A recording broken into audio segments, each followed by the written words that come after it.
vignaiuolo, custodi di una vigna, data da un padrone che lontano lui andò. Lui mandò un servo a riscuotere il dovuto, abbattuti a mani vuote il servo ritornò.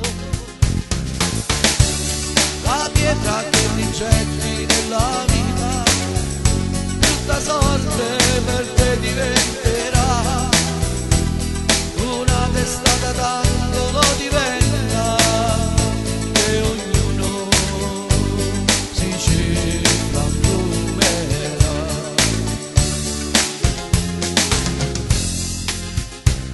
Padrone della vigna non si arrese, queste venne altri servi lui mandò, ma l'esito fu sempre sconcertante, perché battuti e sempre ma nipote ritornò. La pietra che ricerchi nella vita, tutta sorte per te diventerà, una testata tanto lo diventa, che ognuno si cifra un numero.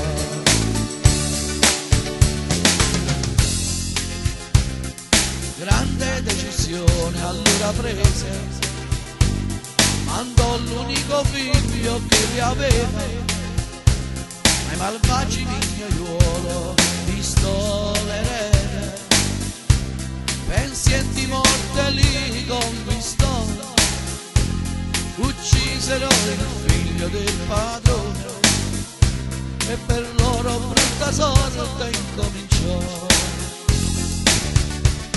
La pietra e ricerchi della vita, tutta sorte per te diventerà, una testata tanto lo diventa, che ognuno si cifra un numero. Riflettere bisogna ste parole, tutti quelli servi che manda il Signore, che vengono spesso rifiutati, come fecero i malvagi vignaioli, e poi non resta solo di essere stritolati dalla parola